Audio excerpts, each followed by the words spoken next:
billions of dollars of gold is being sold annually. Astronomical success for the numismatic world. I never seen anything like that. Money just flowed. Release after release, just being sold out. And then it went up to $400 on an uncirculated coin. This is crazy. So people want affordability. People want value. Dumping junk on the market. In my opinion, it has been an absolute flop. We want to run a little giveaway.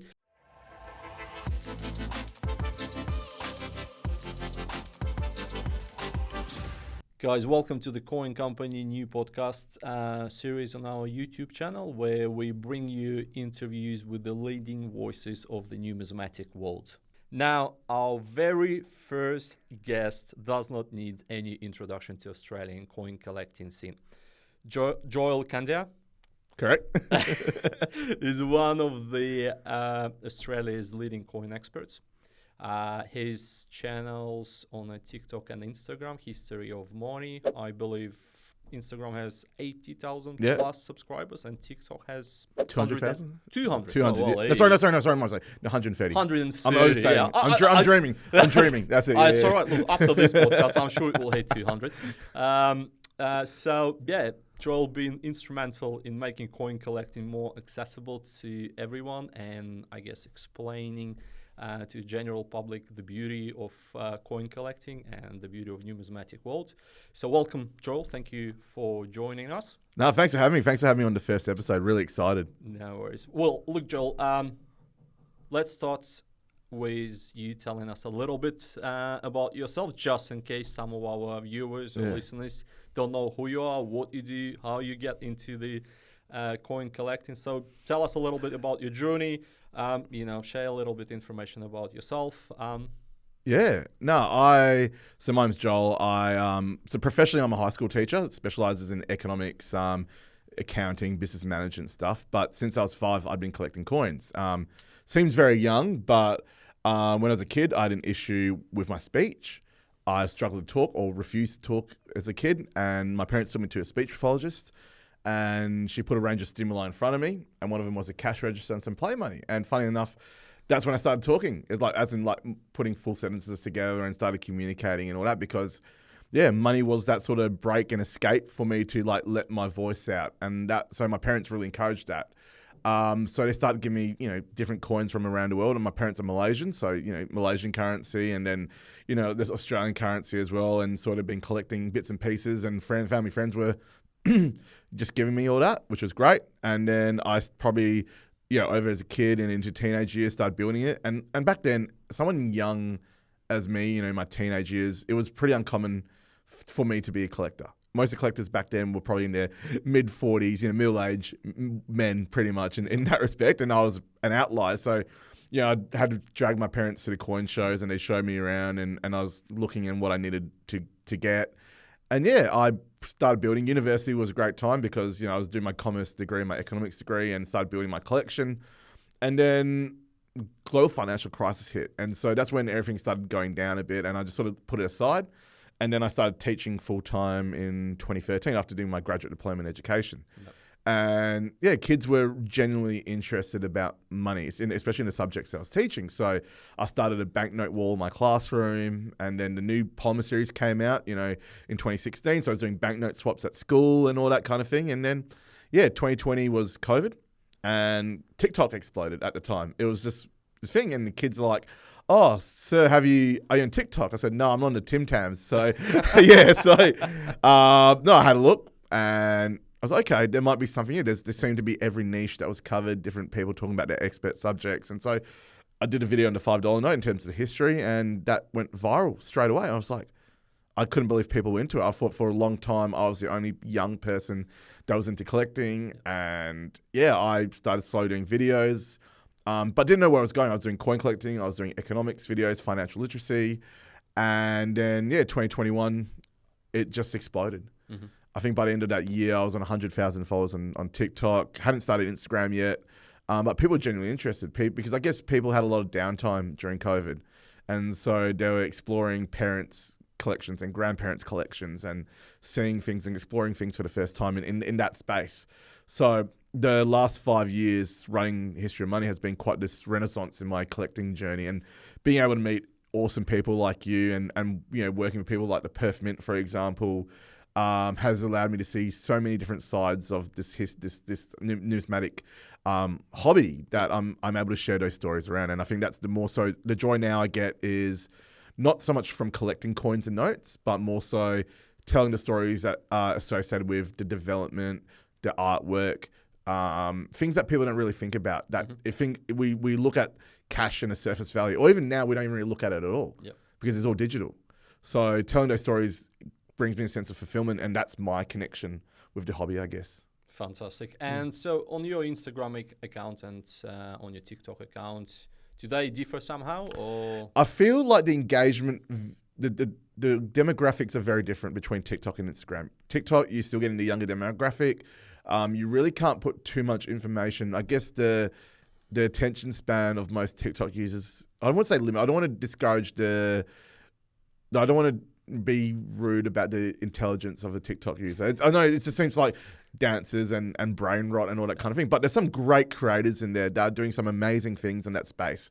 But Instagram means I can still put similar videos on Instagram or the same videos, but I can use stories to really look at deeper things, share links, share stories, things that I pride myself on my content knowledge in this space, that if I find something spontaneously in the shops in my change, or if I hear a story, I can immediately break it through Instagram stories rather than having to go and create a whole new video and then put it on TikTok and see hopefully it reaches someone. Whereas I think I've got a dedicated base of followers now on Instagram, which are really clued in and really understanding what numismatics is about and understanding things can develop very quickly and such. So I prefer Instagram as a platform over TikTok because I get to tell stories a lot more. I wish I had time to do YouTube. I know you've been bugging me for a while to do YouTube, but I'll get to that point at some point where I can start doing longer form videos and whatnot. But I think what I'm realizing with my following is that most people that follow me aren't coin collectors. I would call them coin curious. Okay. Which is a really good way about they engage in money. They know what money is, but they don't know the stories behind it. So they like to hear little cool facts about this coin design. Like the 2022 Honeybee $2 coin, won world's best coin 2 years ago. And be like, oh really? Like Australia's doing things like that. I think that's a really good way to in Instagram and stories allows you to really push those kinds of things a lot easier than TikTok. No, fair enough. And look, I completely agree with you. Like. With all my mates, they all think like all I do is just sell gold. That's it. But what a lot of people don't realize, for example, that the Perth Mint, I think from memory, is the second or the third biggest exporter in Western Australia. Yeah. The Perth Mint, everything produced in East Perth is top 3. I can't remember what it is now, but I'm pretty sure it is in the top 3 of the exporters in Western Australia, which is mind-blowing. And a lot of people just look at the Perth Mint as, oh, that's just a tourist attraction. Exactly. Like, that's where you come as a kid and, wake yourself in gold, and that's it. That's it. They don't realize that billions of dollars of gold is being sold annually. Absolutely. And not just gold, but also silver and platinum as well. Yeah, absolutely. It's in that old building that was built in 1899. It's amazing, yeah. To have that kind of operation. Obviously, they've got a refinery at Perth Airport as well. But to have that operation, and also being a state-owned operation, which is rare for that to be such a large organisation, especially in the Australian context, I think they've done a great job to develop it into what it is. Absolutely, absolutely. Look, while we're, I guess, on the theme of COVID, both of us know that the last 5 years since the COVID hit has been absolutely astronomical success for the numismatic world. The whole coin collecting business been booming. I've been in this industry for 17 years now. And I'm getting old. And I never seen anything like that. In your opinion, what do you think triggered that interest? What do you think triggered that unprecedented boom in coin collecting and numismatic world? Yeah, I think you got to look at it multifaceted ways of how it's occurred. I think it was sort of this sort of perfect storm of events that occurred. So firstly, COVID lockdown, you're limited in what else could do in terms... People had a lot more spare time than they did, right? Prominence on social media started. It wasn't just me. There was another TikTok user called Miffy06. He was noodling. I think it was probably the first noodle on TikTok in Australia that was going to Commonwealth Bank, getting $2,000 of $2 coins, finding colour ones, whatever. Yeah. And then coin collecting, detecting Michael, I can't remember his surname now. He's also another noodler. So I think between the three of us, that sort of started that spurt amongst getting that discussion going, because there wasn't any mainstream discussion about numismatics happening in any form of media, right? So we were doing that kind of thing in terms of, I was doing my story kind of thing and they were doing their noodling. And I think noodling exploded massively in that point in time. The people realizing, oh, the red poppy, that's a rare coin. We can't find many. It's insane. Or the 2012, 2013 coronation $2 coin. So that started that sort of point. But also at the point is, those people that were still working, we are very, very lucky in Australia that the economic impact for us was limited compared to other countries. That the government actually did a good job in terms of keeping people in jobs. People were still working. Our essential industries were still operating. I mean, mining was deemed as an essential industry. So we still had economic growth after that initial downturn. So there was a lot of disposable income. Interest rates were at 0.1%. So people were like, oh, I'm going to get back into, I'm going to examine this hobby or get into this hobby, or well, my parents and my grandparents were into it. I think it's my time to continue it. And so money just flowed into that hobby. Insane. Like we saw release after release just being sold out, whether it be from the Perth Mint or whether it be from the Royal Australian Mint, sell. But then the secondary market was probably the biggest rise of prices I've ever seen for any asset class that was occurring, right? We saw, the red poppy pre-COVID was about maybe 120, even a couple of years before that, it was still lower than that. And then it went up to $400 on an uncirculated coin. And I was like, this is crazy. This is absolutely crazy. But then obviously from there, the RBA had its, battle with inflation, push interest rates up to the roof. Most people were paying $1,000 extra in the mortgage. I know a third of Australians have a mortgage, but also that had other flow-on effects in terms of, inflation and cost of living and renters and all that kind of thing. So that disposable income went straight down, which we start seeing that as sharp of a rise we saw, we're seeing a nearly sharp as a fall that we saw as well. So that difference between what initially happened to what's happening now, you're seeing the true collectors sticking around and the flippers and sellers leaving that market where their profit-making potential is gone. I've never seen such a market go through so many journeys in such a short space of time. But yeah, I guess it came down to the impact of social media on hobby, but also the levels of disposable income people had that were willing to invest in the hobby, which then increased that demand, which was probably unheard of ever. No, that's fair. And look, I completely agree with you. Yeah. It's, I think, once probably in a generation that the whole boom which we saw.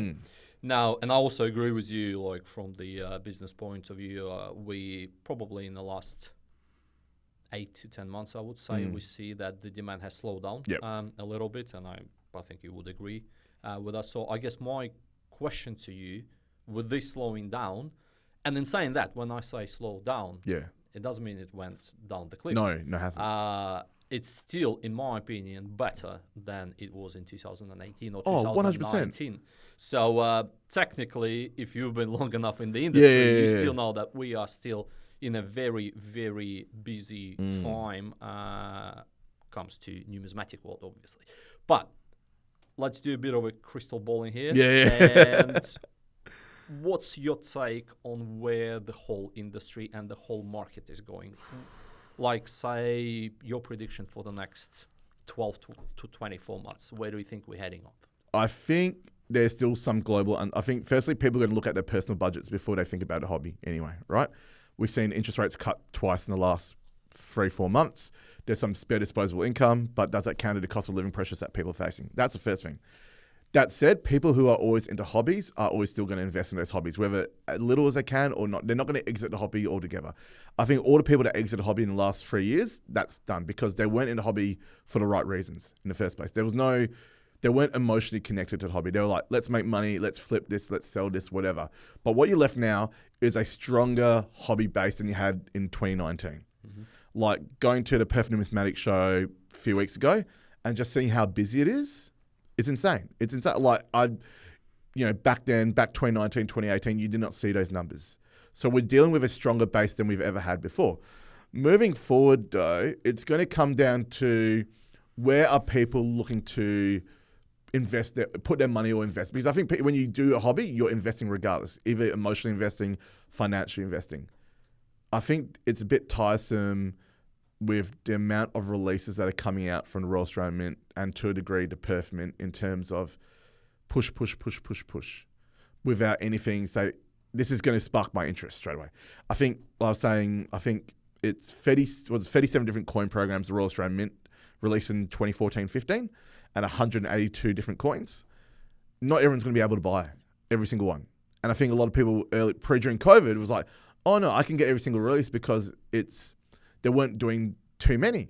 And now it's like, there's 5 releases this month. There's 5 releases next month. I can't afford this. And so a lot of people are now realizing what's something within the hobby that I can focus on. Is it just $2 coins? Is it silver proofs? Is it historical stuff? So I think we're seeing a lot of people going back into time and now really examining that secondary market to see what piques their interest. And going towards that. I think pre-decimals is having a bit of a boost again. I think early decimals are having a great boost again. I think people are like, oh, I want to collect every single year set. And it's still affordable. I mean, the ones the year sets from the 1980s, you can still get them for $15 to $20 each. Mm-hmm. So people want affordability, people want value, and people also want to focus on something that means something to them. Is it a continuation of their parents' or grandparents' collections? Is it, I want to collect anything that design-wise I like? Do I want to collect space coins, for example? So I think the market is going to be heavily segmented or individualized to what people want for their individual selves rather than a big mass market event like another red poppy. Oh my goodness. And so this is where the challenge is for the Royal Australian Mint. It's what are we doing now to target those people that's allowed them to connect to their stories? What is it within Australian history that connects people? Is it, like we're talking about in 2 weeks' time, the Australian Women's Weekly Children's Cookbook coins are coming out. And culturally, especially as a 90s kid going up in Australia, you grew up, the cakes and all that kind of thing. And then hearing about the coin is like, this is awesome. And so this is where people are going to start going after those things. And yeah, you might going to get those flippers again that will see, oh, it's popular, whatever. But this is where this is where you build sustainability in the hobby. Yep. So the biggest challenge right now is how do you keep sustainability in hobby to ensure that people remain in it and you develop a market, especially when mints are struggling with a reduction in circulation coinage right now.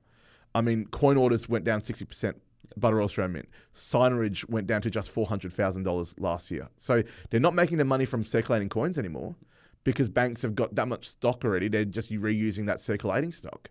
So how do mints then get involved in terms of the collector market, but also not just dumping junk on the market and people not buying stuff on the market? I mean, especially on base metal coins, the profit margins are huge for the mints. But how do you get people into them so you're not left with so much excess stock and then trying to force them on distributors to try and get rid of them? And people just feel like, I mean, the mint roll sets, try and sell non-premium rolls, and they're just like, who's buying them? Who's going to buy a roll that doesn't have a heads and a tails on either side? And then you're seeing distributors struggling to sell them at the prices that the mint wants them to sell it for because no one wants that. I'll just go find a coin in my change. So it's, I think it's more so, I guess the key points is culturally, is it relevant? How do you create scarcity from something? Obviously, clear marketing is trying to portray your product has scarcity. And then also making it fairly priced so that people is making it affordable and accessible from there. And I don't think at the moment the Royal Australian Mint is doing either of those. I think it's in survival mode rather than sustainability mode. We have not seen any innovative new releases since 2020. I think we saw a big change in staff, in the backroom staff. Since Ross McDermott left as CEO, they developed, the silver dome coins. They developed the black nickel coatings. It's things that got people excited. And can you ask people in the last 5 years actually excited about a release in terms of its innovation? They're going to say no. Is it culture relevant? Great, whatever, awesome. But what's it going to get people's interest going? And I don't think we're seeing that at the moment. Fair enough. Look, and you talk quite a bit about the base metal coin. Yeah. The question I wanted to ask you is, we obviously all seen the price of gold and the price of silver. Yeah. Not so much silver, but gold definitely going through the roof. Tripling in the last 6 years, 7 years, pretty much. And silver doubling in price in the last 5-6 years. Mints are still obviously producing, especially Perth Mint, producing quite a bit of a collectible silver and gold coins. Now, my question to you, keeping in mind the cost of metal, which obviously reflected in retail price the mint sells those coins. What can be done to foster the sustainable collector engagement, especially with the younger generation, younger demographics who are already facing quite a lot of challenges? Of course. Cost of living, cost of housing, the pretty much cost of anything, really. Yeah, exactly. That's it. Nowadays. What is your view on it? Do you think silver and gold, especially gold in numismatic products, do you think it has bright future, or it's gonna sort of slowly, not disappear, but become less and less popular? Yeah, I think there's a role for gold and silver. So I think a lot of gold and silver purchases are happening from an diversification of investment for older or more people who have more disposable income or more wealth. Yeah. No, I think the market of gold and silver is still going to be strong, right? But it's now, where do you segment your market to? So you've got your invested bullion market. Sure. I think it's going to be very hard to justify the markups on silver and gold collector coins to the investor.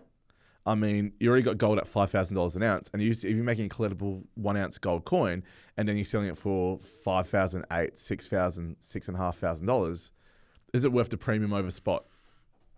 People say yes, people say no. But again, then do you develop scarcity from that? It's hard, it's affordable. And so this is where the younger generation comes in. They're not going to be targeting gold, full stop. Yep. Because it's out of their price range, full stop. Silver, you might just have to go back and look into fractional silver, or look at, we developed a coin, but it might be 80% silver. The style of the round 50-cent coin kind of thing. Yeah. But you also got to remember, people my age and below have gone through that many crises and financial crises in a very short space of time that previous generations did not. And so people my age can't afford to buy a house. They're struggling to pay rent, all that kind of thing. But hobbies bring connection. We also got a loneliness epidemic at the moment. So how do you want to build community? And the coin collecting community has been great. Australian coin community, through online, through shows and everything, is getting people out of those kinds of challenges and is building connection. You build connection, you build discussion, you build sustainability, you build demand. And obviously, you don't want to it does sounds like I'm saying, you need to manipulate the market, so then by getting people to feel emotionally connected. But that's what marketing is, 101. How do you think people get emotionally connected to Apple products? How do you think people get emotionally connected to Coca-Cola? Is there that brand and whatever? So how do mints have that challenge into doing that? And I think the only really way to go about it is probably sticking to your base metal coins. Sticking to your aluminium, bronze, and your copper nickel type of coins, especially circulating coins, and creating designs that are interesting, culturally relevant, and affordable. Because if you're not going to do that, then you're going to start pricing your next generation out. And it's like, well, this is too expensive. Because, you do a hobby, and then you're already getting challenged by other hobbies. Pokemon cards, for example, it's a renaissance. I regret selling my entire set because they were made thousands on that. But when you go to Kmart and buy a booster pack, you're only paying $8, $9, $10. Yeah. But you're going to get a new release of a colored $2 coin, you're paying $20. Then you're paying postage on top. You're not going to improve the distribution of the product, and you're not going to improve the touch points of the product in terms of face-to-face, and then you're also not making the price accessible, then you've lost that next generation. And if you lose that next generation, and on top of your circulating coin demand's already fallen, then what's the role there for the mint in the future? So I guess when you're looking for the next generation, how do you engage them? They're digital natives. They're first and foremost. If I ask my students, what does money look like to you? They'll show you their phone. They'll show you their debit card if you're lucky. Like the other day, I had a coin, and the staff were playing heads and tails in class, and the students asked me, like, why do you have a coin, sir? I was like, it's money. Yeah. I was like, no, it's not. It's like, yes, it's physical money, and they don't see that. So how do you make that next generation, especially your Gen Alphas and your late Gen Zers, this is a different world. This is what the world that we used to deal with. But where's your connection to it? How do you build connection to that? And that's the biggest challenge. And you only can do that by outreach.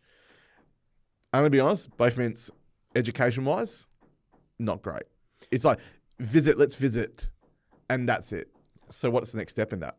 Well, while we're on the topic of the mint, we're the coin company. We are official distributor for the Royal Canadian Mint, Royal Mint, Spamp Group. So we bring all sorts of different coins, pretty much almost every release into the country, and we get to see the innovation. And in my opinion, very humble opinion, but in my opinion, innovation is probably one of those puzzle pieces which will attract new collectors. Yep. And some of the mints, Royal Canadian Mint, for example, do absolutely Oh, fantastic, amazing. absolutely stunning coins. Fantastic job when it comes to the innovation. So my question to you is, what is your view on Royal Australian Mint? And I know you touched a little bit on it already, but let's just talk about the innovation here and Royal Australian Mint and Purse Mint. Yes. What do you see good? What do you see bad? How do they compare, in your opinion, to the rest of the world?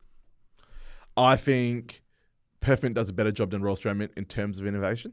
I think you saw some. I think the dual turtle and the dual snake the last couple of years have been. I mean, they're $290,000 to buy, but it's a talking point. Absolutely. And it gets people in, and it gets people to see. I mean the 1 ton gold coin. That's another bit that's right there. But if you look back and research, let's look at the last 5 years. I'm going to give credit. I always give credit where credit is due. The Royal Australian Mint have made some great designs. The Honeybee $2 coin.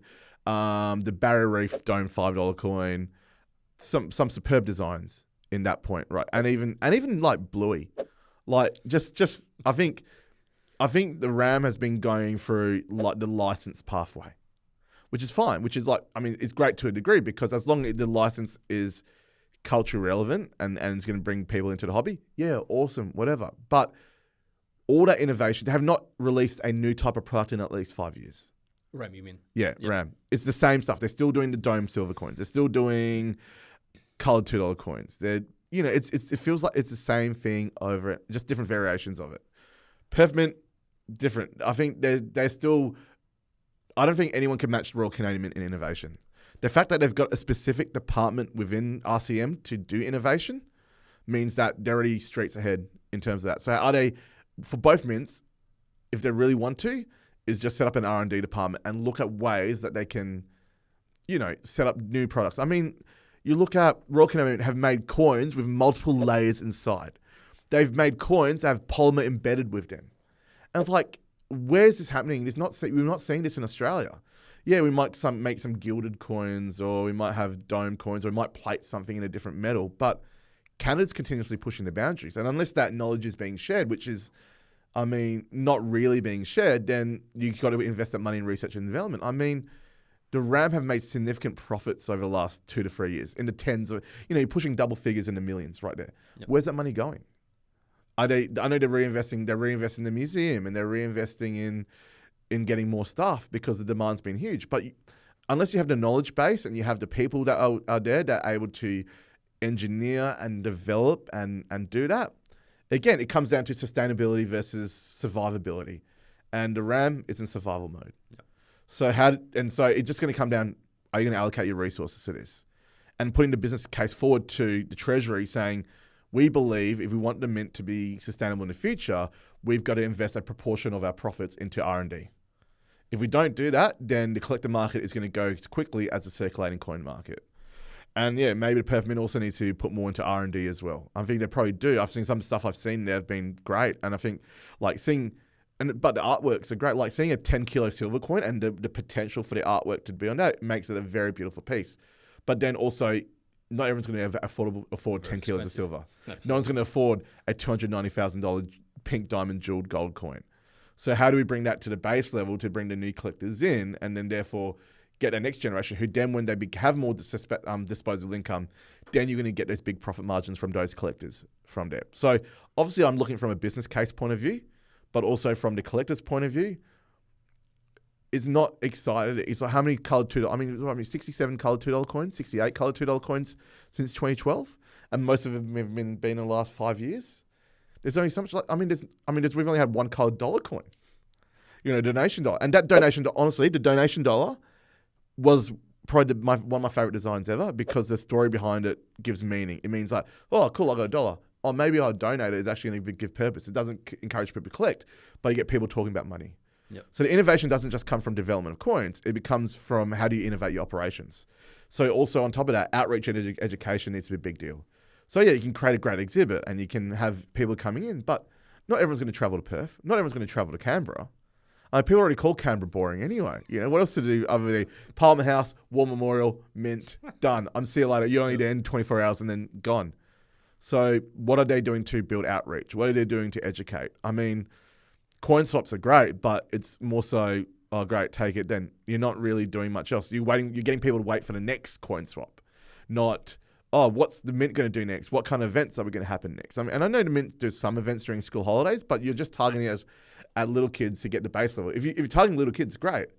You also got to have the products that's going to allow them or their parents to buy the coins for them as well. So innovation comes not just from product development, but also comes from a marketing point of view as well. And if we're not seeing that, and we're not having and I think us as taxpayers also have a say regarding the operation of Royal Australian Mint. It's like, if we want governments to be accountable for operations of, the Treasury and defence and education stuff, then I think us as collectors and us as investors also have that same input to be able to say, hey, I feel as a collector, also a taxpayer, things need to change regarding the Mint. If you still want to keep it going, great. If you don't want to keep it going, give us reasons why you don't want to keep it going. Because it wasn't even 10 years, when Tony Abbott was Prime Minister, he was looking at options to close down the Mint and wanted to export our circulating coin operation, And probably that was the best thing that happened to us, because things changed pretty quickly at RAM.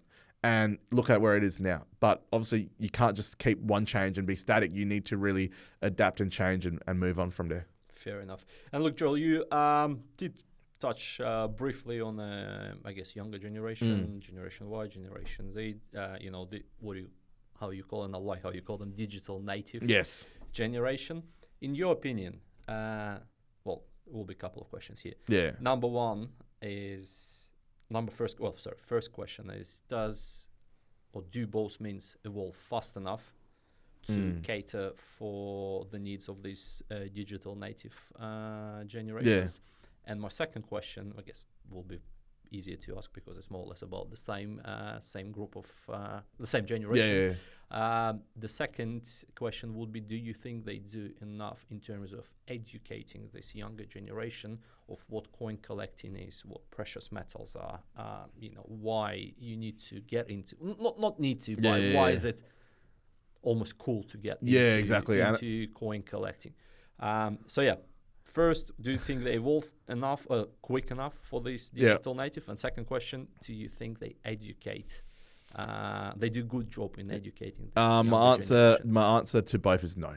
And I think, and I come this from a point of view as an educator, as a teacher who's aware of recent education trends and how digital natives. I think the term digital natives is for kids or people who've grown up with pure technology.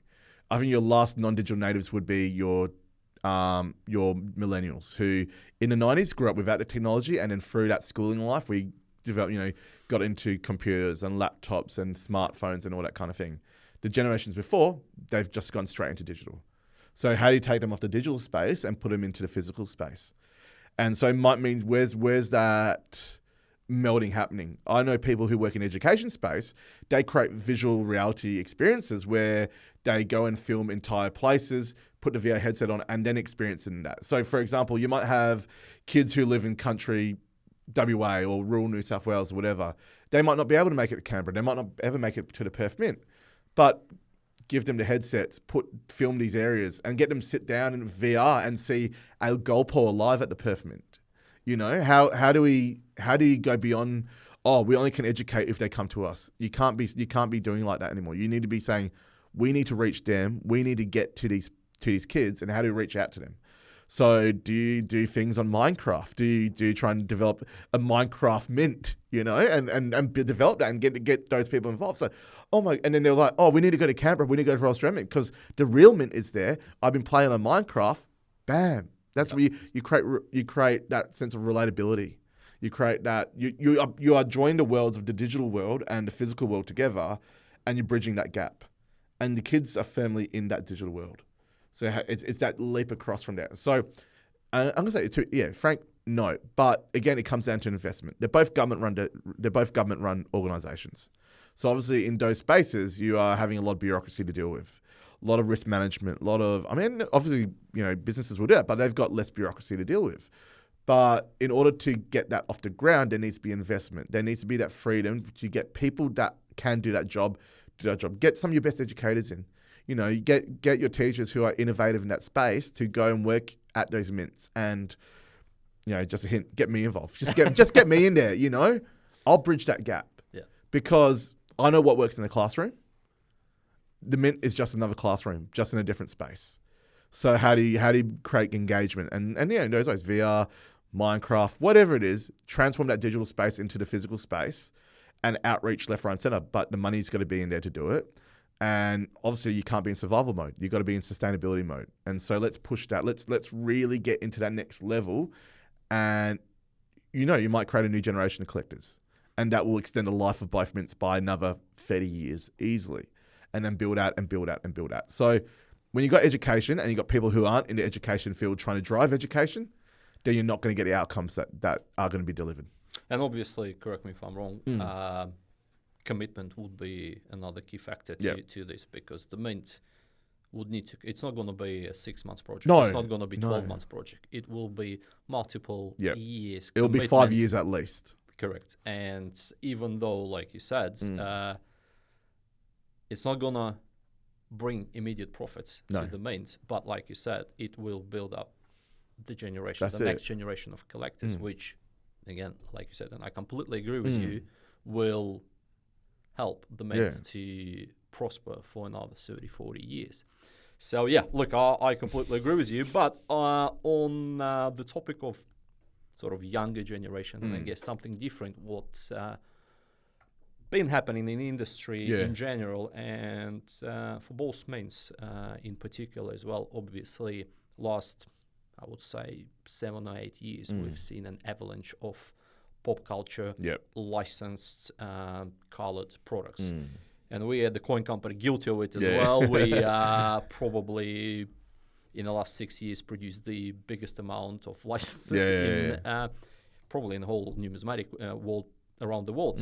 So we did everything from like a classic pop culture, from like Back to the Future to like modern classics like Fast and Furious and Shrek coins. Now what we see is the demand sort of slowing down for this type of products, for the licenses, for the sort of just colored themed products. A good example, I would say, for the Boss, sorry, not for the Boss Mint, for the Purse Mint and for the Royal Mint would be James Bond coins. Of course, in my opinion, it has been an absolute flop for both of the mints. So my question to you, what is your view on the licensing pop culture products? Is it good or is it bad for the industry? And question number 2, do you think we see the market come to the saturation where market had enough and it's pretty much done and dusted? What is your view on this? I think licensing can work. We've seen it work. We see Bluey was a classic example, right? I think we never saw something that was so ingrained in culture to be coming out in coin form, which led to its massive popularity in that. I think when it comes to mints and producers to analyze whether getting into a pop culture license is worth it, I think the research needs to be done in saying, is this really embedded into the society of the market that you're targeting? You ask any Australian, Bluey, recognisable straight away. But you might ask someone about maybe Ghostbusters or whatever, and it's like, not everyone's going to have that same connection, right? And so, if is it relevant to the market? Do people have an emotional connection to it? And if so, how widespread is that connection? And so, I think with James Bond, the issue is, I mean, it has been a while since the last James Bond movie. It might be 50 years since the first James Bond movie and you had different Bonds and all that kind of thing, but it's the majority of your market right now isn't that generation.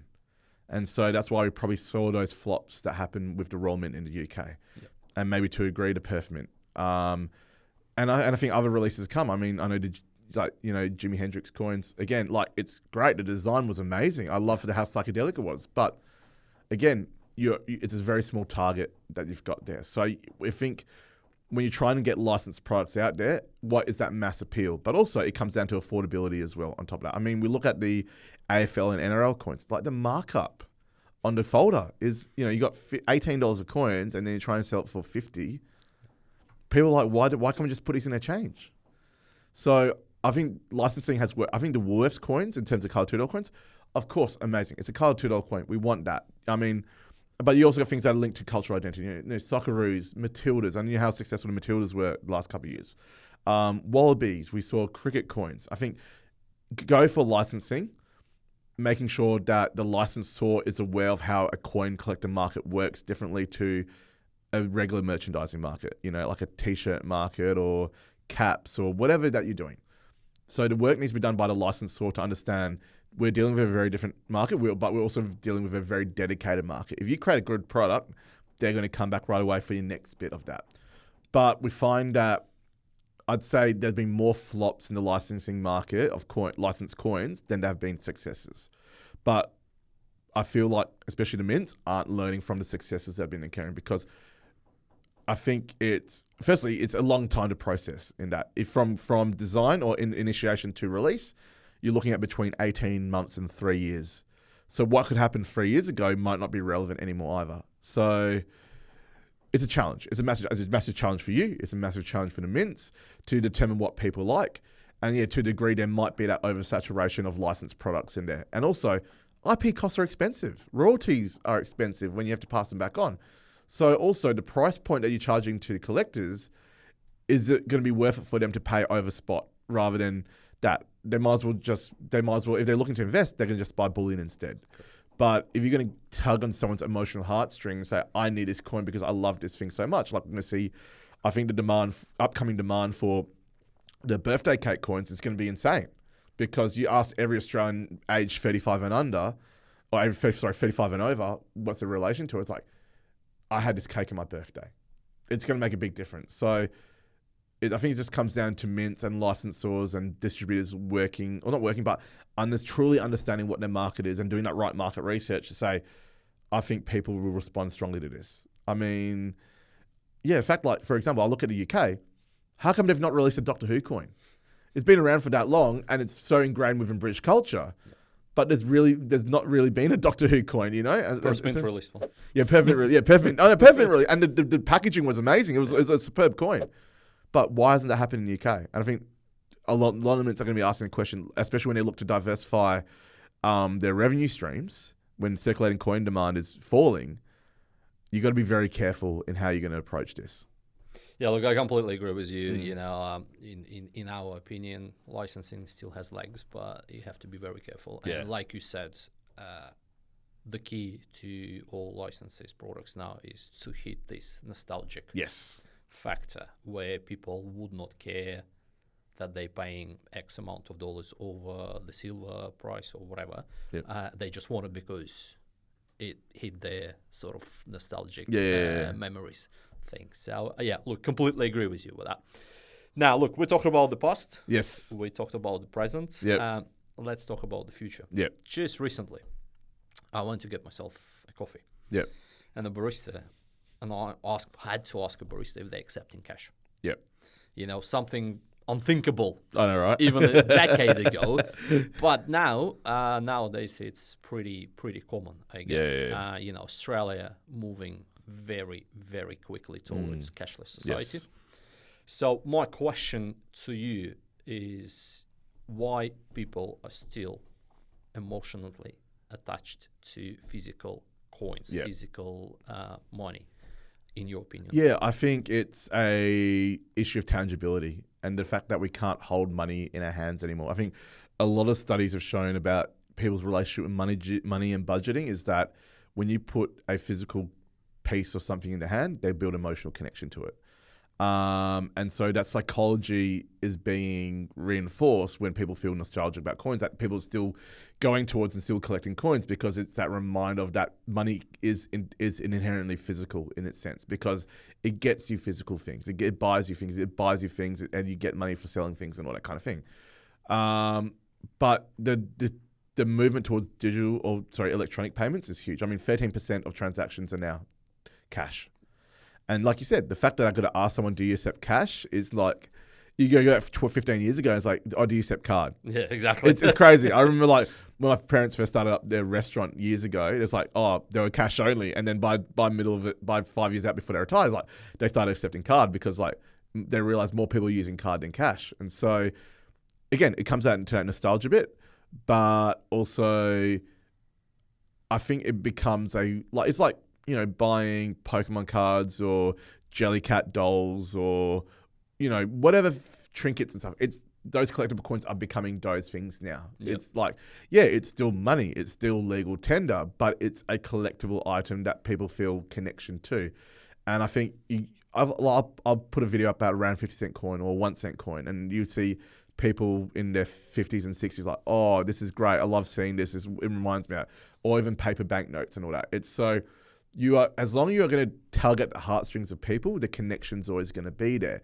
But how long is that connection going to remain there unless you start putting the work in with the younger generations to maintain that all the way through? Well, that leads very nicely to my next question, which is, like I said, and you said, we all move into cashless society. So what does that mean for the future of commemorative coins, proof issues, circulating commemoratives?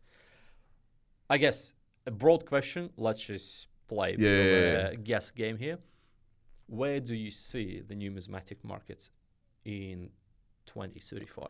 Say we catch up here 10 years. 10 years from now? 10 years from now, we catch up here. Where do you see the market? I don't want to admit it, but I feel cash will still remain, right? But its purpose in transactional use, gone. I think they still need cash. I think at the moment, the RBA did a study a couple of years ago that 10% of Australians still rely on cash 80% of the time. So you still got 2.5 million Australians using cash for 80% of modern transactions. That number will probably end up decreasing, but also the issue with circulating coins is the distribution model. Armaguard merged with Prosegur. They needed funding from the banks to distribute. Because imagine still having a monopoly on distribution and you're losing money on having a monopoly. It's economically, it doesn't make any sense. From the point of view of economics, it's just insane because there's no demand for currency at the moment. So if the mints want to make sure they're still relevant, we're going to keep seeing commemoratives. We're going to see commemorative after commemorative after commemorative in the circulation. And then you're going to get oversaturation again. And then people don't care about it again. So it's the difference between relevance and scarcity, or just accepting the fact we don't need to make circulating coins anymore, but we can still create commemoratives and non-circulating legal tender in a different perspective. Because cash is going to be a store of wealth rather than for transactional purposes. We've seen the demand for 5s, 10s and $20 notes go down completely, but the demands for 50s and 100s have gone through the roof. There's people using it as a store of wealth. Great. Keep cash as a store of wealth. Awesome. It's physical tangibility. It's a backup system. It's a contingency. Awesome. Right? In terms of collectability, you got to transition your market into thinking, this is what cash used to be. We can do amazing things. We can turn amazing designs. We can innovate with it. We can create the set that people want to collect. And so how do we create? I think people still connect themselves to the physical side of things. And so the transition and hard part from the market moving 10 years from now is we need people to still have that nostalgic connection to physical items. And I think that's happening. And I think it's still strong. Again, I don't know what the world's going to look like in 10 years. No one's going to know what the world's going to look like in 10 years. But if the mints do their research and do the hard work, the numismatic industry can still be relevant, I think. But the works now is that you're going to see a big chunk of your market disappear in the next 10, 20 years when that next generation unfortunately passes away, and that new generation coming through, they're going to be digital natives in more than one way, not just in more so technology, but also in the way they pay and function. Yeah. Everything they function will be mostly digital, electronic, the advent of AI and a whole bunch of other things that are happening. I think the market will probably end up shrinking to a degree. But I hope I'm wrong. I want to be proven wrong because for the sake of nostalgia, for the sake of the hobby and my passion for it, I do not want the market to shrink. But from a realistic business point of view, we need to be doing the hard work now on bringing those younger generations through. Otherwise, the hobby's going to fall on its face. And we're not really seeing we're not seeing younger faces coming through or being prominent in that dealer space. I think in the 80s we had dealers that were younger who were pushing the next generation through, and we're still seeing dealers, people like us, we're in that sort of mid to late 30s and the 40s, we're pushing this generation through. But who's pushing the next generation through? what are we doing to inspire the next generation to come through, to bring it through and then build that market? It's hard. And so how do we need to lobby government? Do we need to lobby these people? Say, hey, we need to increase outreach. So my gut feel means it's probably going to shrink, but I really hope something changes in the near term that it's actually going to reverse that trend. Yeah, that's fair enough. And look, I mean, I guess the good thing about futures, we never know what happened. Because I'm just thinking, imagine we would have been sitting here in 2015. Nah. Would we be able to predict anything what happened until 2025, pandemic? I mean, imagine making a podcast about coin collecting. Yeah, 2015. Exactly, podcast about coin collecting. Exactly. That's it. So, look, Joel, thank you very much for joining us. No worries. Thank you very much for sharing your insight. Yep. Can't tell you how much excited we are about this podcast. You know, it's always great to have you.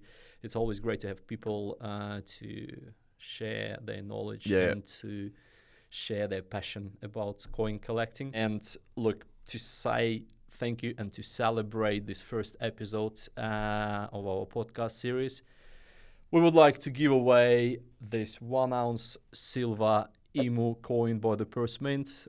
This giveaway was handpicked by the coin company and by Joel. So look, guys, to get into the giveaway, very simple. Subscribe to our YouTube channel, like the video, leave the comment with your most favorite question or the most favorite comment by Joel. And of course, the most important bit, make sure that you subscribe to Joel's 2 channels or 2 accounts in Instagram and TikTok. Yeah. Follow me. Definitely follow me. That's it. History of Money. You will get tons and tons of valuable knowledge about coin collecting there. Thank you very much for watching. See you next time.